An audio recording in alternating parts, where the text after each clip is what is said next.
இப்போ வந்து சோசியல் மீடியாக்கள்லையும் சரி அல்லது அரசியல் வட்டாரங்கள்லையும் சரி எல்லாருமே பேசக்கூடிய ஒரு விஷயம் இந்த மும்மொழி கொள்கை அப்படிங்கிறது தான். இது பற்றி தான் நிறைய பேர் வந்து நிறைய விதமான கருத்துக்களை சொல்லிட்டு இருக்காங்க.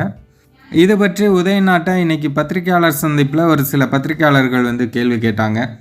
அதாவது விஜய் மற்றும் சில அரசியல்வாதிகள்லாம் சிபிஎஸ்சி ஸ்கூல் நடத்துகிறாங்களே அப்படின்னு கேட்கும்போது, அவங்களாம் அனுமதி வாங்கி தானே நடத்துகிறாங்க, சட்டவிரோதமாகவா நடத்துகிறாங்க, ஒன்றிய அரசு தான் அனுமதி கொடுக்குது இல்லை அதுக்கு, அதனால் நடத்துகிறாங்க அப்படின்னு சொன்னார். அதாவது அவங்க கேட்க வந்த கேள்வியே வேற பத்திரிகையாளர்கள். அங்கெல்லாம் மும்மொழி இருக்கே, நீங்கள் கவர்மெண்ட் ஸ்கூலில் மட்டும் ஏன் வேணாங்கிறீங்க அப்படிங்கிறதுக்காக அந்த கேள்வியை கேட்க வராங்க. டக்குன்னு உதயனா வந்து அப்படி சொல்கிறாரு. மறுபடியும் இதே கேள்வியை கேட்கும்போதும் அவர் என்ன சொல்கிறாருன்னா, நீங்கள் அந்த ரெண்டையும் கம்பேர் பண்ணாதீங்க. தனியார் ஸ்கூலில் வந்து உணவு இலவசமாக கொடுக்குறாங்களா அல்லது ஃபீஸ் ஏதாவது கட்டாமல் கொடுக்குறாங்களா, அதையும் கவர்மெண்ட் ஸ்கூலையும் நீங்கள் கம்பேர் பண்ணாதீங்க அப்படிங்கிறாரு.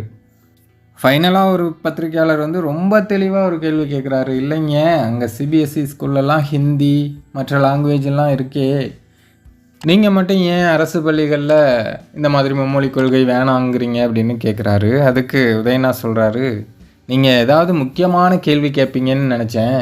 இப்போ உத்தரப்பிரதேசத்துக்கு வந்து நிறையா ஸ்போர்ட்ஸ்மேன் போய் தமிழ்நாட்டில் இருந்தும் 6-7 பேர் போயிருக்காங்க. ஒரு கோச்சு போயிருக்காரு. அது ட்ரெயின்லாம் எவ்வளோ அடிதடி ஆகிட்டுருக்கு அப்படின்னு நீங்கள் பார்த்துருப்பீங்க. அதை பற்றி எதாவது கேட்பீங்கன்னு பார்த்தா முக்கியம் இல்லாத கேள்வியாக கேட்குறீங்க அப்படின்ட்டு உதயனா வந்து சொல்லிட்டு போகிறாரு. பலர் தனியார் பள்ளிகளை வந்து நடத்துறாங்க, அங்க இந்தி எடுக்கிறதுனால நிறைய பேர் வந்து இந்தி எதுக்கு நம்ம ஒண்ணு கேட்டா நம்மள அசர வைக்கிற மாதிரி ஒரு பதில் சொல்வார் பாரு, அது நமக்கு இங்க புரியாது, வீட்டுக்கு போனா தான் புரியும். சில பேர் பதில் தெரியாமலே பயந்து ஓடி இருக்காங்க. இல்ல, நாங்க ஒரு முக்கியமான கேள்வி கேட்க போறீங்கன்னு நினைச்சேன். இந்த ஸ்போர்ட்ஸ்மேன் எல்லாம் போய் வாரணாசியில வந்து இந்த ட்ரெயின் இன்சிடென்ட்னால கொஞ்சம் பாதிக்கப்பட்டிருக்காங்க. இப்போ அவன் கேட்டதுக்கும் நீங்க சொன்னதுக்கும் என்ன சம்பந்தம்?